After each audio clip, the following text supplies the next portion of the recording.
Good morning teachers. என்னும் எழுத்தும் 4th and 5th standard English term 1 module 4 day 2ல B activity B 5th standard activity பார்க்க போகிறோம். small group activity பார்த்தீங்கன்னா introducing the story Santosh diary Santosh எழுதின diary பற்றி தான் நம்ம பார்க்க போகிறோம். கொஷின் கேட்குறோம் குழந்தைங்கள. how many of you like to travel? எத்தனை பேருக்கு ட்ராவல் பண்ண பிடிக்கும்? do you like to visit your relatives house? நீங்கள் வந்து உங்களோட ரிலேட்டிவ்ஸ் உறவினர் வீட்டுக்கு போக விருப்பப்பட்டிருக்கீங்களா, போயிருக்கீங்களா?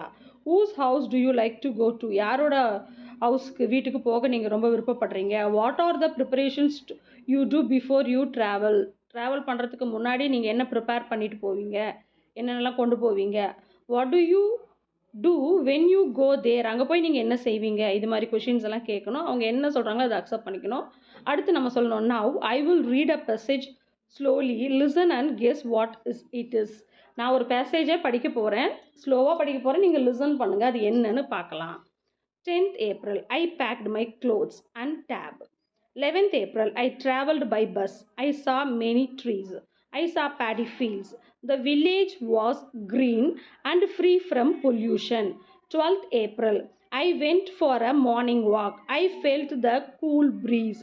I heard the sound of birds. Then I visited the field. Farmers were harvesting and threshing the paddy. I heard the song of cuckoo. I met Pavai and her friends Amir, Peter and Umayal. 13th April I visited the village pond and river. I saw my friends swimming. The river was so clean. I could see the pebbles and colorful fish on the riverbed. 14th April I had good fun without TV and video games in the village. I came back to my city. இப்போ நான் படிச்சுட்டேன் இல்லையா? What did you guess? இதை வச்சு நீங்கள் என்ன guess பண்ணியிருக்கீங்க?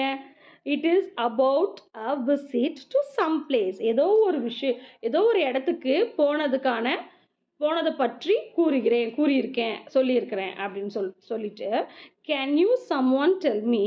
நீங்கள் யாராவது சொல்லுங்கள். Where did you go during your vacation? Vacation டைமில், ஹாலிடேஸில் நீங்கள் எங்கே போவீங்க?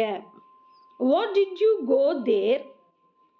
எங்கே போவீங்க? And what did you see there? அங்கே போய் என்னெல்லாம் பார்ப்பீங்க அப்படின்னு குழந்தைகள் நம்ம கேட்கணும். ஸ்டூடெண்ட்ஸ் வந்து அவங்கள என்னென்ன சொல்கிறாங்களோ வந்து அந்த ரெஸ்பான்ஸை வந்து அவங்க ஒரு போர்டில் சிம்பிள் சென்டென்ஸாக எழுதலாம். எழுதிட்டு நம்ம வந்து நோட் புக்கில் எழுதுறதுக்கான கீவேர்ட்ஸும் கொடுக்கணும். இப்போ டேட் எழுதிக்கோங்க. எக்ஸாம்பிள் டேட்டில் பார்த்தீங்கன்னா ரவி வென்ட் டு ஹிஸ் பாட்டிஸ் ஹவுஸ் ஆர் அங்கிள்ஸ் ஹவுஸ். அடுத்து இன்னொரு hints, he saw a cow and a calf there. He met many friends. He came home. இந்த மாதிரி நம்ம இந்த ஸ்டோரிக்கான க்ளூஸ் கொடுத்துட்டு நீங்கள் போனது, உங்களுக்கு விருப்பமான இடம், நீங்கள் போன இடத்த பற்றி நீங்கள் ஒரு டேட் போட்டு நீங்கள் இந்த மாதிரி சிம்பிள் சென்டென்ஸில் எழுதுங்க அப்படின்னு குழந்தைங்கள மோட்டிவேட் பண்ணணும். Thank you teachers.